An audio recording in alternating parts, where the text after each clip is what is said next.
program Peradi yang pertama waktu masih apa ya 2017 lalu itu apa?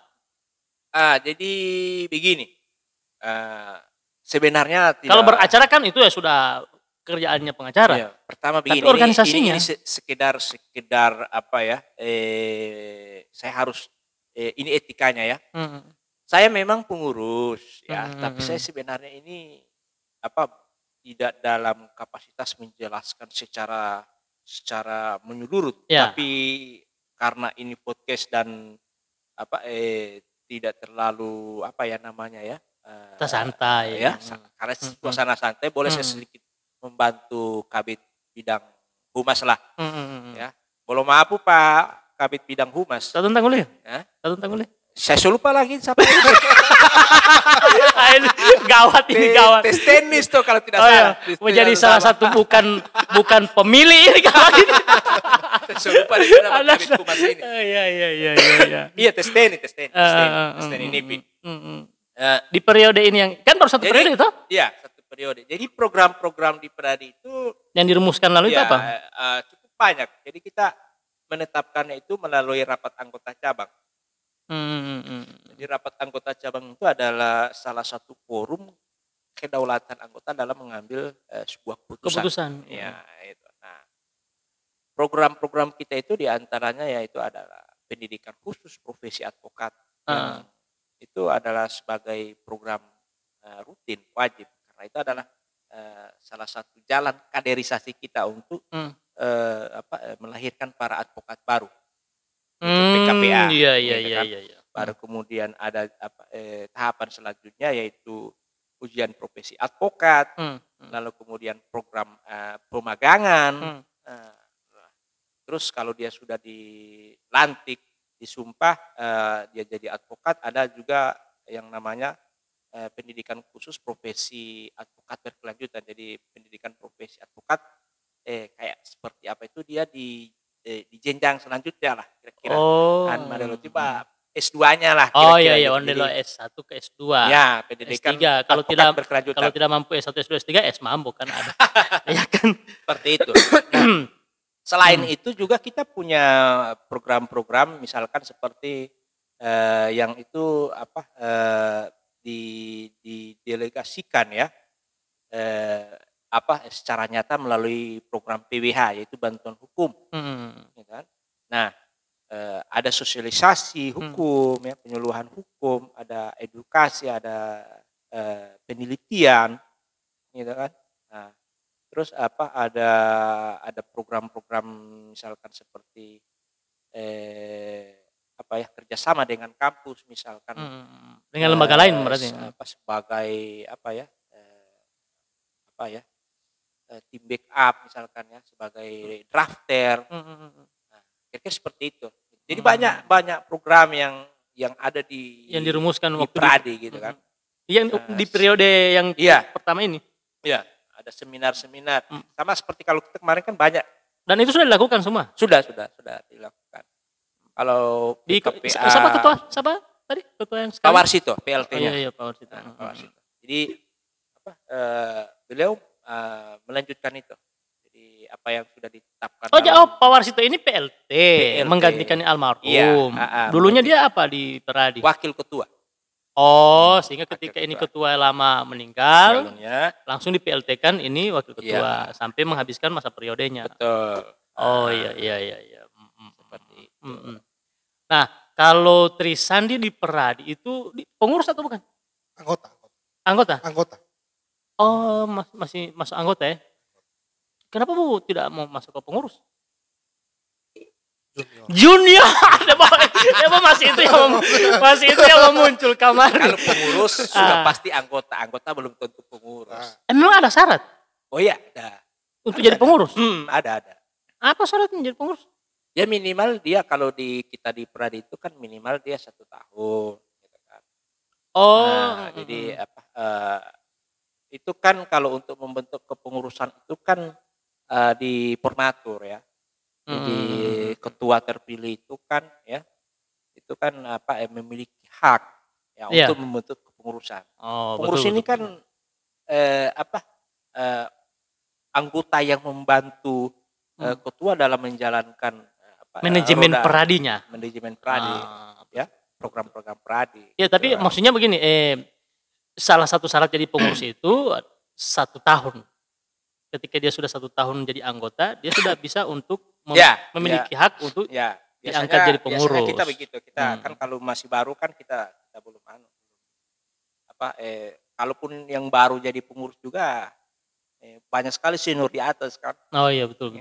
Sehingga biasanya kita yang sudah 1 tahun praktek, tidak mungkin orang yang masih baru terus kita jadikan pengurus karena masih banyak juga yang senior-senior yang mengelola organisasi. Iya, ya betul.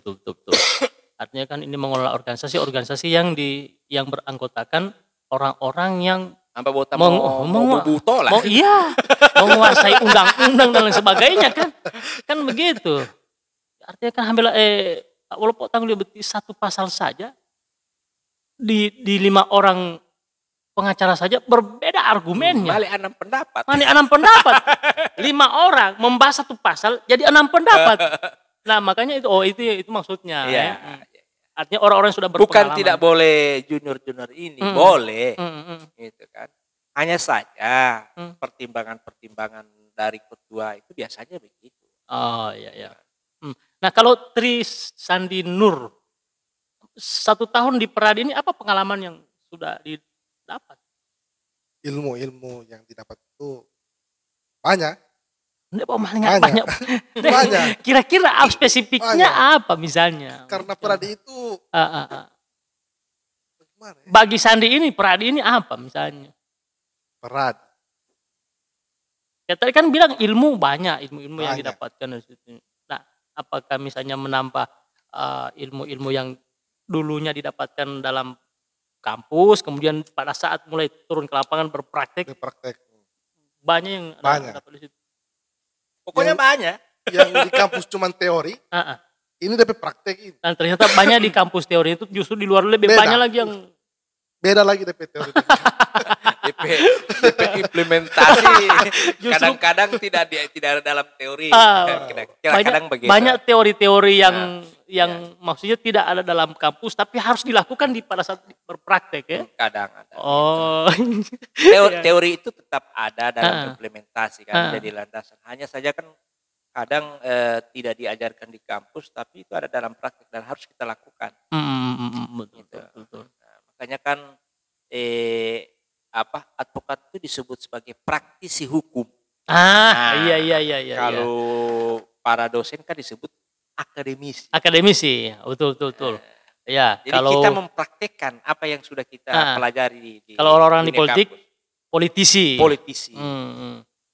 Kalau macam kita orang pegawai apa ya? Pegawai sih. Iya. Birokrasi. Birokrasi benar. Birokrasi. Ada DPC. Tetap ada DPC dia. Kalau penegak hukum yang lain polisi. Nah, apa yang yang lain ini? Jaksasi. Iya, tapi itu satu paket. Satu paket. Praktisi hukum namanya. Nah, Mas Santo di Peradi apa? Pengurusnya di bidang apa? Saya bidang pembelaan profesi, kepala bidang pembelaan profesi. Apa tugasnya? Jadi tugas kita sesuai kan semua advokasi kan pembela. Iya, betul. Nah, terus kalau misalnya jadi, ada bidang tugas kita sesuai anggaran dasar anggaran rumah tangga dan keputusan RAC itu kita memberikan advokasi pembelaan terhadap anggota-anggota Peradi. Itu dia misalkan bersinggungan dengan problem-problem hukum. Nah, kan walaupun kita itu advokat bukan berarti kita tidak kemudian akan menghadapi masalah hukum. Kan katanya juga pengacara bukan berarti tidak kebal hukum. Tidak kebal hukum, tapi juga banyak pengacara yang justru diadili kan. Oh, jadi itu perannya itu. Nah, perannya kita di situ. Misalkan contoh ini ya. Advokat. Nah, lalu kemudian advokat kemudian dilaporkan kode etik misalnya. Polisi atau kode etik. Iya. Ya, jadi Kita berdasarkan permintaan atau perintah organisasi kita berikan bantuan hukum. Oh, itu maksudnya. Iya, betul. Oh, jadi itu maksudnya di bidang apa tadi? Intinya saya itu jadi pengacaranya pengacara. pengacara kira gitu. Yang bela-bela pengacara ya saya. Gitu. Di bidangnya. Iya, saya bidangnya di situ. Jadi bidang pembelaan profesi. Termasuk bukan hanya soal di masalah advokat bermasalah, tidak. Misalkan ya ada serangan dari misalkan pihak lain. Ya, ada misalkan yang bilang bahwa ini Pradi begini. Tentang lembaga misalnya lagi. Yang sudah menyangkut harkat martabat organisasi. Nah, di situ peran dari bidang pembelaan profesi. Oh, ya harus menghadapi ya atau menyelesaikan masalah-masalah yang itu kemudian merugikan organisasi. Kira-kira begitu. Jadi ada yang menyerang, ya udah kita di situ. Oke.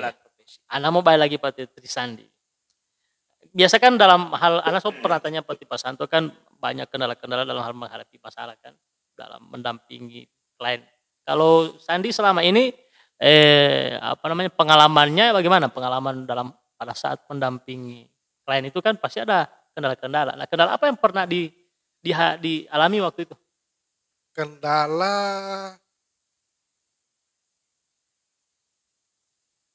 alhamdulillah sampai sekarang belum ada. Tidak ada kendala? Tidak ada, alhamdulillah. Oke. Alhamdulillah. Itu tidak ada. Nah, pada saat pertama memenangkan kasus, bagaimana perasaan waktu itu? Pasti bangga. Masih baru kan? Masih baru kong semenang. So takut orang. Berani juga. Tidak rugi pasal tadi banyak. Berani juga luar biasa. Masih baru kong manang. Ini so ada taring ini. Masih baru dia. Tapi dia kemudian ini dalam waktu dekat akan melakukan eksekusi terhadap 17 objek. Wisata? Perkara. 17 objek sengketa. Oh iya. Namanya objek ya. Objek sengketa itu. Dia yang semua eksekusi. Dia yang mohonkan eksekusi. Kuasa hukum pemohon eksekusi. Salah satu sengketa tentang apa? Perdata.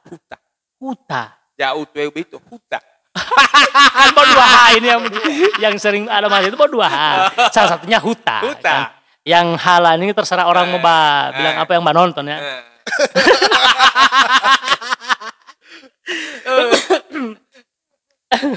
Kasus apa yang pertama kali dimenangkan, Sandi?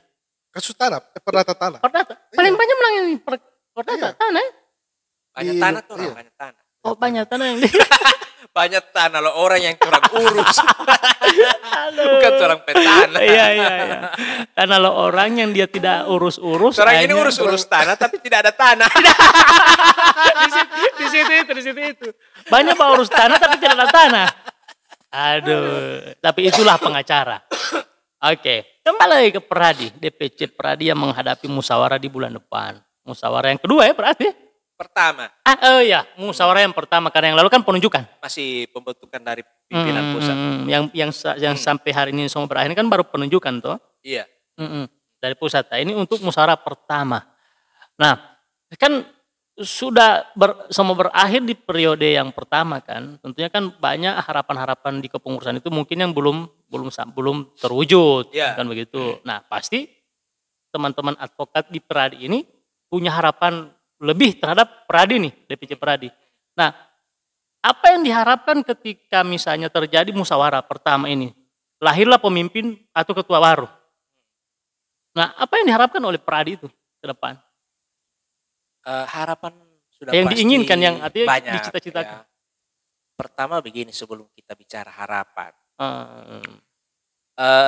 Organisasi advokat yang disebut Perhimpunan Advokat Indonesia Pradi itu dia menjadi bagian dari organisasi negara. Gitu. Jadi kita itu Pradi itu adalah organisasi negara, jadi tidak hanya sekedar organisasi profesi. Tapi menjadi bagian dari elemen dari sebuah negara. Yang berdaulat sebuah negara yang berdasarkan hukum. Oh iya betul betul. Gitu. Jadi Baru state, jadi organisasi negara. Nah, karena kita organisasi negara, ya tentu kita juga menjalankan tugas-tugas ya negara. Ya. Di sisi penegakan hukum. Di sisi lain adalah kita memperjuangkan kepentingan klien, gitu kan. Ada sebagian ya dari pasal-pasal yang ada di konstitusi kita, Undang-Undang Dasar 45 itu didelegasikan kepada organisasi advokat, organisasi profesi seperti PRAD. Iya. Di tingkat cabang ya tentu ketika kita sebagai bagian dari organisasi negara, maka tentu kita memiliki harapan bahwa organisasi yang kita tempat ini bersinergi dengan lembaga-lembaga negara yang lainnya, seperti kepolisian, kejaksaan, pengadilan, Kemenkumham, ya, Lapas, ya. Jadi harus ada sinergi. Nah, sehingga harapan saya ya selaku anggota dan harapan seluruh daripada advokat Bradi, ketua nanti yang akan kita pilih, yang dihasilkan nanti di musyawarah pertama ini, yang akan kita daulati, kita berikan sebuah mandat untuk memimpin Bradi adalah ketua yang benar-benar bisa memberikan posisi ya atau menempatkan sebuah posisi kedudukan Pradi sebagai organisasi negara di daerah. Maka yang harus dilakukan itu kan adalah bagaimana dia bersinergi, ya, berkolaborasi dengan stakeholder, baik dengan pemerintah provinsi, kabupaten, kota, maupun dengan instansi penegak hukum lainnya seperti kepolisian, kejaksaan, maupun pengadilan. Ini dulu yang harus dibangun. Begitu. Nah, di samping itu, harapan kita ketua terpilih nanti juga kemudian memperhatikan bagaimana peningkatan kapasitas kualitas profesionalisme daripada anggotanya. Gitu. Tentu mulai dari rekrutmen sampai kemudian dia sudah jadi advokat, ini tidak boleh hanya dibiarkan begitu saja. Kalau yang kemarin-kemarin itu kan kita melihat belum sampai ke sana. Belum maksimal. Ketika advokat sudah dilantik, organisasi seolah lepas diri. Ya. Organisasi seolah lepas tangan. Padahal tidak begitu. Maksudnya lepas tangan bagaimana? Dibiarkan? Iya, dibiarkan aja ini anggotanya kesana kemari. Gitu. Sehingga ketika misalkan itu yang terjadi? Melakukan, iya, ya kalau pengamatan saya ya seperti itu. Pradi yang kami tempati seolah-olah tidak lagi memiliki hubungan ya emosional ya dengan para anggotanya. Internal. Mungkin akan ada hubungan, ada komunikasi itu nanti pada saat misalkan mau menjalankan program atau ada rapat-rapat baru ketemu. Sementara kan yang harus kita bangun itu adalah bukan hanya sekedar organisasi merekrut, mengangkat, melantik advokat, lalu kemudian dia ketika jadi advokat dia dibiarkan begitu saja, tidak. Harus terus program kayak seperti pembinaan, pengawasan ya, peningkatan kualitas itu mestinya harus terus dilakukan oleh organisasi melalui kepengurusan yang kita bentuk. Nah, itu harapan kita seperti itu. Yang berikutnya. Berikutnya. Karena dirasakan belum terlalu maksimal, belum sampai ke situ. Belum. Kami rasa kemarin kepengurusan sudah bagus ya, sudah baik. Hanya harus ditingkatkan lagi. Gitu. Nah, bagaimana dengan hubungan misalnya di daerah misalnya khususnya di Gorontalo dengan link ke pusat?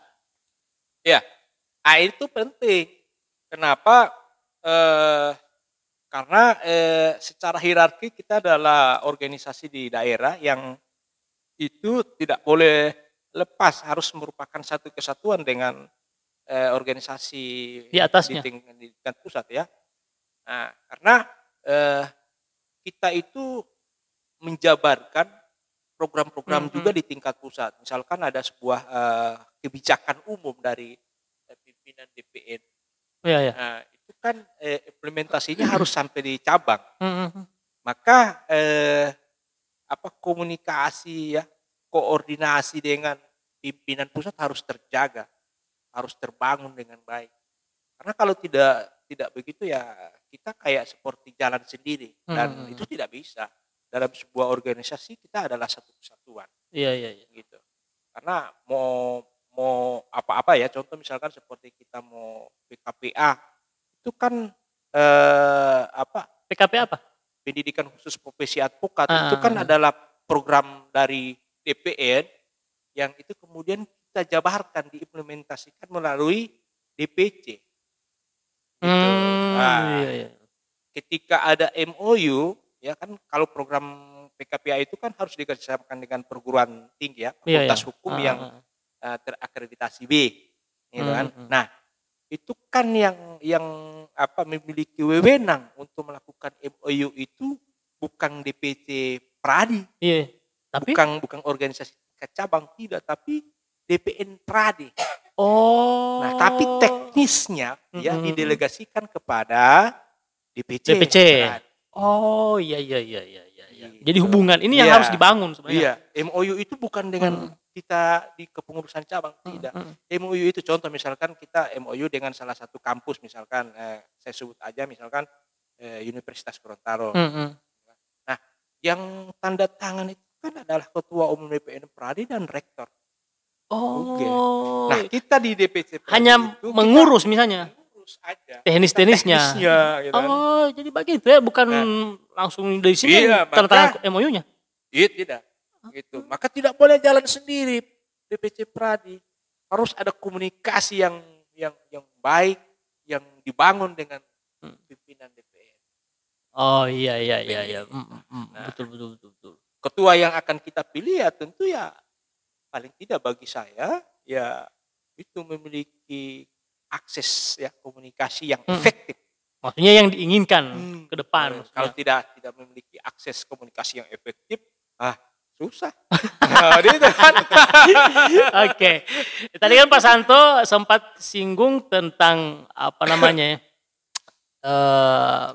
kepengurusan, memperhatikan misalnya internal, hubungan emosional dan sebagainya. Dan ini yang belum maksimal, belum sampai ke sana yang bukan tidak dilakukan, tapi tidak maksimal. Harus ditingkatkan. Sudah baik. Iya. Tapi harus ditingkatkan. Misalnya bukan hanya ketika sudah ada orang baru dilantik kemudian dibiarkan begitu saja, dan bahkan kan itu terjadi. Iya. Sampai kan saya dengar saya dengar Pradi ini ada 2. Artinya ada orang-orang teman-teman yang di sini tetapi mereka keluar dan membentuk baru. Itu ada. Ya, itu ada. Jadi, apa penyebab sampai terjadi perpecahan di internal advokat di Pradinya? Kalau itu begini, saya tidak boleh membuka itu secara vulgar. Boleh tidak apa-apa. Tapi paling tidak saya sedikit gambaran saja. Pertama, di dalam berorganisasi adalah sebuah dinamika, ya. Ketika sebuah organisasi itu kemudian ada saja yang muncul ya, atau yang timbul perselisihan gitu ya, atau konflik ya, perbedaan pandangan gitu. Nah, di Pradi memang kita pernah mengalami itu dan hingga hari ini sampai hari ini masih itu konflik itu ada gitu kan. Dan itu dimulai sejak Munas Makassar. Jadi ketika ada musyawarah nasional ya, Pradi di Makassar tahun 2014 atau 2015 kalau tidak salah, itu terjadi perselisihan perbedaan senior pendapat, kita, abang-abang kita, gitu, para advokat senior itu. Nah, sehingga Munas itu kemudian tidak selesai di Makassar ya, dan diselesaikan nanti di Pekanbaru, Riau. Nah, hasil dari Munas ya, Pekanbaru Riau itu kemudian segelintir orang ya, sebagian orang itu kemudian tidak terima keputusan di Munas ini. Yang kemudian membuat Munas tandingan, gitu, Munas tandingan ya, dan sampai 2 kali Munas tandingan, gitu, yang kemudian melahirkan ketua umum versi yang baru. Nah, kita di internal Pradi ya, baik Pradi yang ada di kami yang sekarang ini dan Pradi lainnya itu sesungguhnya perbedaannya hanya satu aja di situ ya, bahwa kepengurusan ini harus perbedaan itu kepengurusan itu karena mereka menganggap bahwa Munas yang dilaksanakan di Pekanbaru itu tidak sah, tapi bagi kami itu sah karena sudah melalui tahapan mekanisme sebagaimana yang ditentukan oleh anggaran dasar dan anggaran rumah tangga. Nah, sebaliknya juga kami kemudian menilai apa yang dilakukan oleh teman-teman kita ya, saudara kita yang berada di sebelah justru itu sebenarnya tidak sah juga menurut pandangan kami. Jadi masing-masing menganggap tidak sah, ini yang benar, ini yang betul, yang salah gitu. Nah, masing-masing mengklaim. Ya, kira-kira masing-masing. Perbedaannya hanya di situ aja. Tapi kepentingan kita sama sebenarnya ya. Tujuan kita sama adalah bagaimana menciptakan Pradi ini sebagai sebuah organisasi profesi yang benar-benar adalah sebuah organisasi profesi yang memiliki kualitas ya, kapasitas ya, atau kapabilitas yang mumpuni melahirkan para advokat handal. Dan kita sudah melalui beberapa momen ya, perundingan ya, islah bahkan di pengadilan juga sudah ya, dan insya Allah ke depan saya meyakini sebagai anggota Pradi dan teman-teman yang lain di Pradi sebelah itu, kita meyakini ke depan Pradi ini akan kembali utuh. Satu lagi. Karena kita punya rasa yang sama ya, betul. Punya tujuan yang sama sebenarnya gitu, untuk kemudian menciptakan satu organisasi profesi advokat Singelbar yang benar-benar dihormati ya, memiliki martabat ya, disegani oleh organ state yang baik. Artinya berarti pernah diupayakan, pernah diupayakan untuk satu lagi. Ya. Jadi cuma memang sampai hari ini belum. Ya, masih tetap 2. Yang namanya organisasi itu kan dinamikanya itu kan banyak ya. Bahkan tidak bisa dihindari lah. Tidak bisa dihindari, dan saya yakin itu hanya soal waktu saja. Jadi soal waktu. Kalau mungkin bisa berpecah karena mungkin tidak puas dengan apa yang diharapkan oleh yang memisahkan diri. Nah, satu saat keyakinan itu mungkin bisa kembali untuk utuh lagi. Kalau kita sudah saling mengakomodir ya, saling pengertian ya, menanggalkan ego, ya saya yakin kita akan. Tapi selama ini di lapangan tidak pernah ada ketersinggungan? Kalau di lapangan tidak ada ketersinggungan, tidak ada gesekan antara kami dengan saudara kami yang di sebelah, tidak ada. Komunikasi masih lancar biasa? Konflik perseteruan itu kan hanya di tingkat pusat aja. Gitu. Kalau kita di daerah tidak gitu. Kan pada dasarnya kan organisasi itu kan dibentuk dari kepengurusan pusat baru ke bawah. Nah, kalau di bawah ini tidak ada masalah. Ya kan biasanya kalau misalnya ada satu organisasi ya kemudian dia pecah menjadi dualisme istilahnya. Iya. Dualisme kan gitu. Kan dia bawa politio kan, dia bawa cuma DP teknik penyebutan kan gitu. Biasanya kan kalau ada gesekan di atas pasti di bawah juga ada gesekan kan, contoh organisasi lain. Kalau kita para advokat tidak ada. Kesadekan. Ya. Kalau kita para advokat tidak ada. Gitu. Mungkin itulah hebatnya organisasi profesi advokat ya. Kalau mungkin di organisasi lain ya, kalau di pusat itu berkonflik, itu sampai di tingkat sampai di bawahnya itu berkonflik juga. Kalau Peradi tidak. Kalau organisasi advokat tidak. Gitu. Kita di pengadilan ketemu dengan rekan OA lain itu biasa aja. Bahkan kita kadang satu tim. Kadang satu kuasa. Meskipun sudah beda rumah. Iya, beda rumah. Contoh ya, contoh. Satu nama beda rumah. Ya, contoh. Kita di LBH Limboto itu kan bukan hanya Pradi kami toh. Ini lagi. Itu hebatnya para advokat. Gitu. Masalah di darat tidak dibawa di laut, masalah di laut tidak bawa di darat. Kalau di kita ada kan anggota kita dari Pradi Semda. Nah, ada yang dari OA lain, dari KAI. Gitu dan di LBH justru satu. Ya, justru di LBH kita satu. Akur. Iya. Itu tidak ada masalah. Itu Apolo Tanggulio Tri ya. DP kelebihan. Kelebihan ini organisasi, ini advokat. Poli itu di situ ya. Nah, kalau Tri melihat bukan perbedaan namanya karena sama profesinya, tapi tidak serumah, sama profesi tapi tidak serumah. Menurut Tri bagaimana khusus di advokasi, advokat ya? Yang penting tujuannya sama.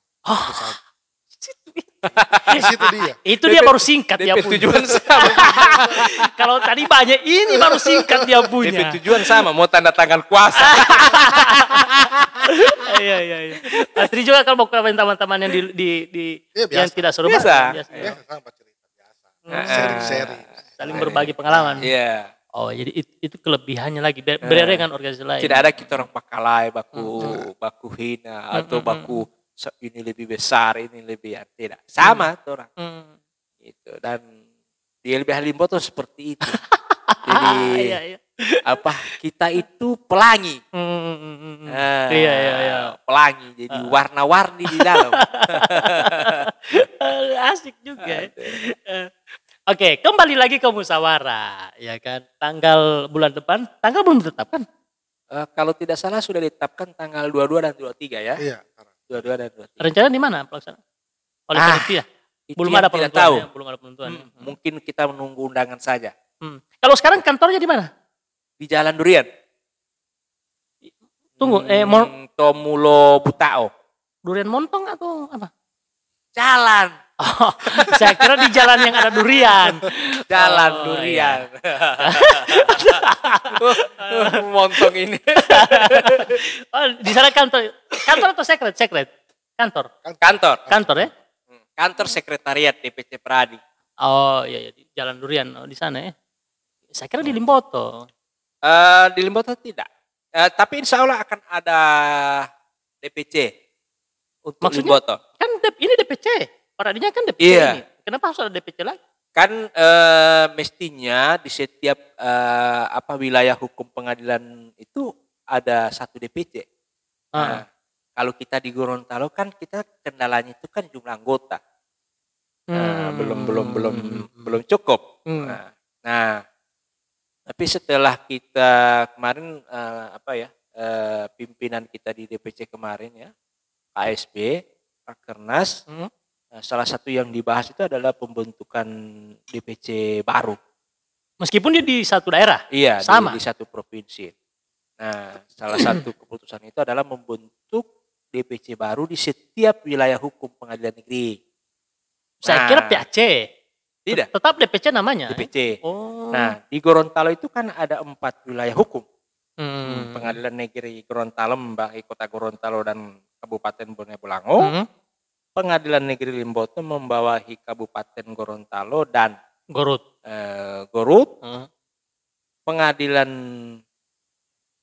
Negeri Tilamuta membawahi Kabupaten Bualimo dan Pengadilan Negeri Marisa membawahi Kabupaten Kuwato. Baru 4. Oh iya. Nah, kalau keputusan kemarin ya di setiap wilayah hukum itu dibentuk satu DPC. Jika sudah memenuhi anggota. Syaratnya salah satu jumlah anggotanya itu. Ya, 100 anggota. Itu. 100. Namun kemudian kan dari timur ya, khusus untuk wilayah Indonesia Timur itu mungkin akan ada kebijakan khusus ya untuk membentuk satu DPC, tak mesti harus 100 anggota 100 di anggota. Wilayah hukum itu. Iya, contoh misalkan seperti DPC Pradi Gorontalo kemarin terbentuk kan tidak sampai 50. Iya, iya. Untuk memenuhi 100 itu sudah dipenuhi. Iya. 100 orang. Untuk memenuhi 100 sudah cukup kan. Nah, itu kemarin sesuai rapat-rapat kita untuk pembentukan DPC Pradi baru itu adalah DPC Pradi Liboto yang itu akan membawahi 4 kabupaten. Mewilayahi 4 kabupaten itu mulai dari Kabupaten Gorontalo Utara, Tilamuta, Bualemo dan Pohuwato. Itu di bawah DPC Pradi Liboto. Jadi ketika misalnya DPC Pradi Liboto terbentuk, DPC Pradi ini lagi satu untuk kota dengan jadi di Provinsi Gorontalo sudah ada 2 DPC. DPC Pradi Gorontalo dan DPC Pradi Liboto. Dia sama, itu setara dia. Hanya wilayah hukumnya aja yang berbeda. Jadi anggota yang berdomisili di Kota Gorontalo dan Kabupaten Bone Bolango, dia menjadi anggota di DPC Pradi Gorontalo. Iya. Anggota yang berdomisili di Kabupaten Gorontalo, Gorut, Bualemo, dan Pohuwato menjadi anggota DPC Pradi Liboto. Jadi berarti ketika dia terbentuk menyesuaikan alamatnya. Iya. Berarti kalau misalnya kalau sudah terbentuk yang DPC Kabupaten Gorontalo membawahi Liboto, kemudian dia wilayahnya Gorut, Bualemo, Pohuwato. Berarti Pak Santo nanti ke situ? Iya. Dengan otomatis Pak. Ibu Rahma. Iya. Domisili Liboto kan? Iya. Nah, itu nanti masuk dia. Secara otomatis? Iya, secara otomatis itu dia dipindahkan. Gitu. Jadi menjadi anggota di DPC Pradi Liboto. Nah, yang Kota Gorontalo dan Bone Bolango tetap di anggota cuma DPC yang wilayah Limboto, Bualemo. Pokoknya masuk itu Talaga sudah.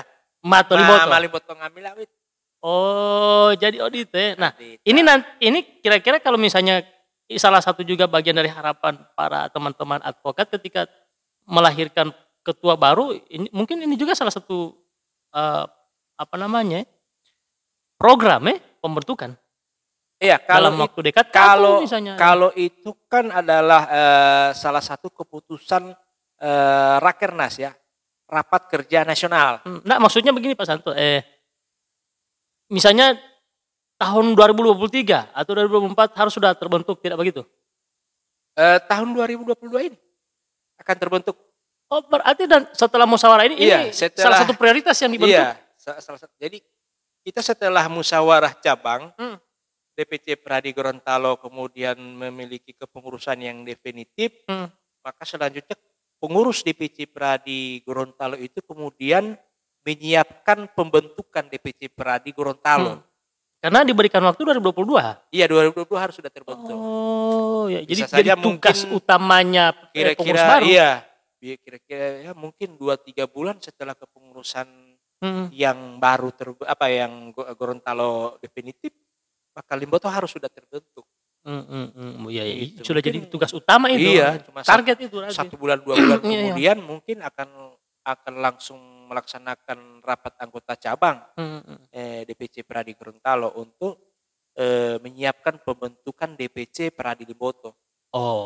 Gitu. Jadi salah satu. Jadi DPC Pradi Liboto yang akan memfasilitasi setelah semua dikirimlah ke pusat usulannya itu. DPC Pradi. Iya, DPC Pradi Liboto. Kan DPC Pradi Gorontalo. Iya. Yang akan menyiapkan semuanya. Untuk pembentukan DPC Liboto. Termasuk mengusulkan ke pusat. Iya. Nanti pusat kemudian menlanjuti, ya, jika memenuhi syarat, lalu kemudian diterbitkanlah. Nah, model pemekaran. Oh, kira-kira itu model pemekaran. Istilahnya ini pemekaran. Anu di suatu daerah itu pemekaran. Pemekaran. Ya, kira-kira bukan itu. Perpecahan. Bukan. Ya kan? Jadi dimekarkan. Iya. Nah, kan ke depan juga kan kalau anggota bertambah kan dimekarkan lagi DPC Pradi Limboto akan mungkin Bualeme akan dimekarkan kembali kan. Oh iya, karena di sana dua wilayah yang berdekatan. Misalkan Bualemo atau mungkin Marisa ya, DPC Pradi, terserah mana yang lebih dulu. Apakah DPC Pradi Bualemo, DPC Pradi Tilamuta atau DPC Pradi Marisa. Marisa, iya betul. Sama seperti pembentukan kabupaten, kira-kira begitu. Iya. Kalau kita misalkan Limboto kan 4 wilayah. Jadi tugasnya Limboto Poli nanti yang membentuk di Bualemo atau Pohuat atau di Marisa ataupun di Tilamuta. Oh, jadi begitu pemekaran. Karena hasil keputusan rapat kerja nasional itu adalah di setiap wilayah hukum pengadilan negeri itu ada 1 DPC. Itu ada 1 DPC. Oh, iya. Jadi karena kan Bualemo dengan Pohuat kan sudah ada masing-masing. Sudah ada. Gorut juga yang belum ada ya dengan Bode Bolango. Oh iya. Kalau Gorut ada pengadilan ya mungkin sudah bisa. Jadi itu menyesuaikan dengan ketika sudah ada pengadilan di situ, dibentuk lagi DPC Pradi yang baru di situ. Iya. Pemekarannya. Pemekaran. Berarti kalau misalnya, ini ada kesempatan dia. Boleh. Ya kan? Kalau semua terbentuk. Kan dia kan semua 1 tahun. Semua 5 tahun nanti. Semua 5 tahun nanti kan. Kan begitu. Bisa baca tidak, semua 1 tahun. 2022 kan kalau ini target pembentukan di DPC. Semua jadi pengurus. Iya, 1 tahun. Nah ini. Gagain dong. Semua ada jadi junior dia kan, semua senior. Oh iya betul. So ada DP kode yang di bawahnya. Oke, luar biasa. Nah, biasanya kalau di musyawarah kan terjadi dinamika. Iya kan? Dinamika macam-macam yang terjadi. Nah, pengalaman Pak Santo ketika misalnya melihat musyawarah, ini kan baru pertama di sini tuh. Nah, itu biasanya bagaimana kalau di Pradi yang lain? Artinya situasinya. Nah, boleh. Kalau di Pradinya kita contoh misalkan seperti di Pradi Medan. Ya, DPC Pradi Medan itu kan anggotanya banyak. Kalau tidak salah kurang lebih ada sekitar 6.000 anggota. Nah, jadi DPC Pradi Medan itu anggotanya kurang lebih seperti itu ya, 6.000. Makanya mereka punya gedung yang megah. Ya, jadi salah satu DPC Pradi yang memiliki gedung sendiri itu Medan. Oh, jadi tanah sendiri dan bangunan sendiri. Jadi gedungnya dibangun di tanahnya organisasi sendiri. Musyawarah di sana dinamikanya luar biasa, gitu kan. Calonnya bukan cuma 1 orang 2 orang, lebih dari itu, bisa 3-4 orang. Dan di sana itu yang saya dapatkan informasi itu suksesinya mereka itu ya, itu orang bilang ya ekspektasi atau kayak seperti penyambutannya ya, euforianya itu 1 tahun sebelum musyawarah sudah mulai geliatnya sudah muncul gitu.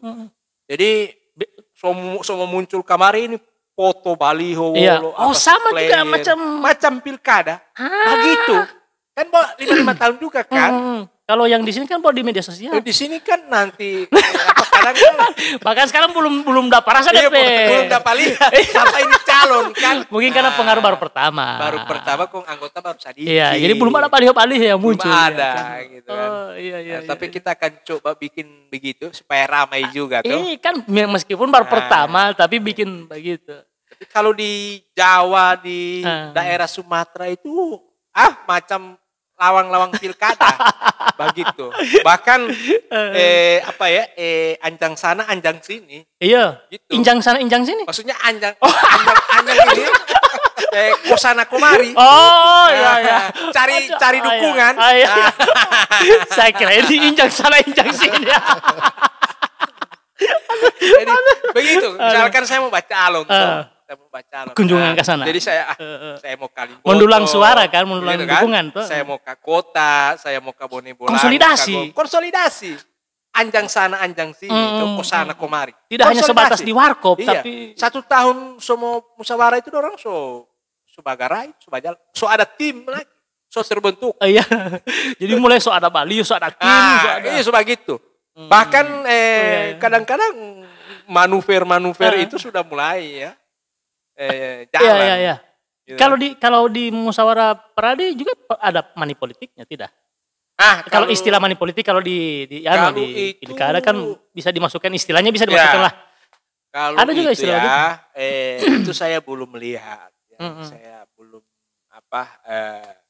mendengar ya apakah ada money politik atau tidak. Jaminan suara istilahnya. Ya. Cuma kalau misalkan yang saya dengar sih konsolidasi itu kan ada kosnya juga. Pasti ya. Itu operasional. Pakai makan ngolo.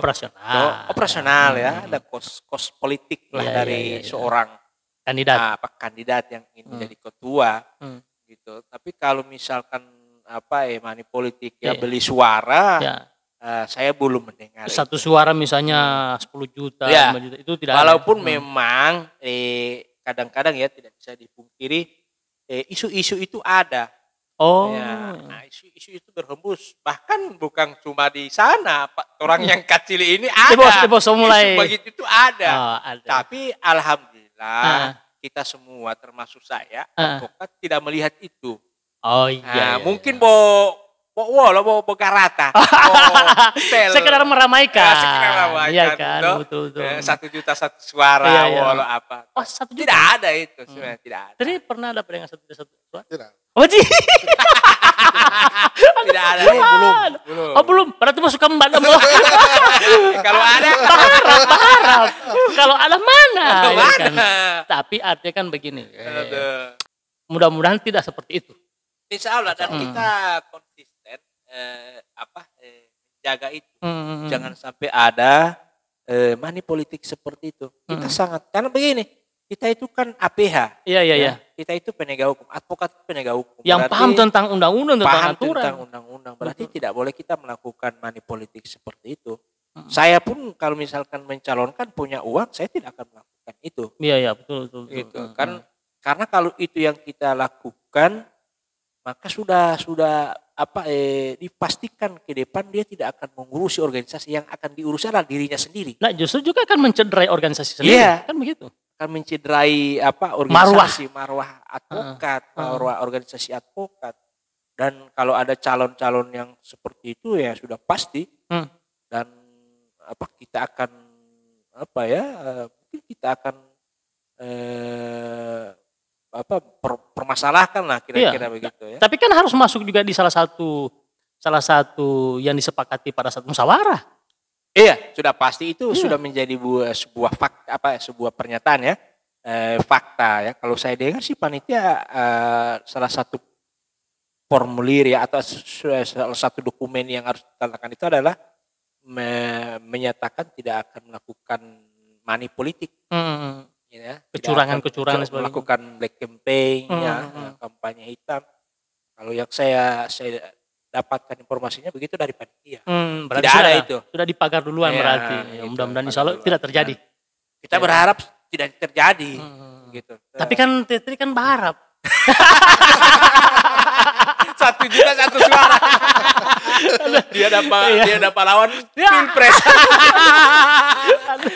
Pilpres saja ada begitu ya. Iya betul. Tapi itu hanya guyonan saja. Guyonan saja. Karena kita kayak sekali itu advokat kalau begitu. Goros. 100 orang 1 juta 1 suara berarti berapa ya? Kan ada 100 juta. 100 juta. Kan yang harus dia keluarkan. Makanya itu yang dikhawatirkan Pak Santo tadi, ketika dia mengeluarkan ini maka dia akan memikirkan dirinya sendiri nanti, bukan dia tidak akan memikirkan organisasi. Dia urus DP diri sendiri. Betul, karena mengembalikan itu. Nah, gitu. Betul, karena orang yang justru profesi yang paham tentang undang-undang, tentang aturan, nah makanya mudah-mudahan tidak akan terjadi hal-hal seperti itu. Karena mencederai organisasi. Sekali jangan. Gitu. Karena orang ini kan urus-urus yang begitu. Misalkan kayak pengalaman saya pilkada di pilkada kemarin kan, saya itu kan paling anti money politik. Baru kenapa mau bikin paket orang di organisasi kan? Organisasi kan. Janganlah. Gitu kan. Nah, alhamdulillah panitia sudah mulai memagari itu. Sudah. Saya dapat info begitu, ada sebuah dokumen yang harus dilampirkan oleh calon. Salah satunya itu. Di samping pernyataan siap menang, siap kalah. Siap menang, siap kalah. Menang terhormat. Apa namanya? Apa istilah ini? Kalah terhormat. Menang apa namanya ini? Bermartabat. Menang bermartabat. Nah, kalah terhormat. Kalah terhormat. Itu istilahnya. Artinya salah satu mendapatkan predikat menang bermartabat, kalah terhormat itu tidak melakukan manipulasi dan kecurangan. Oke, terakhir.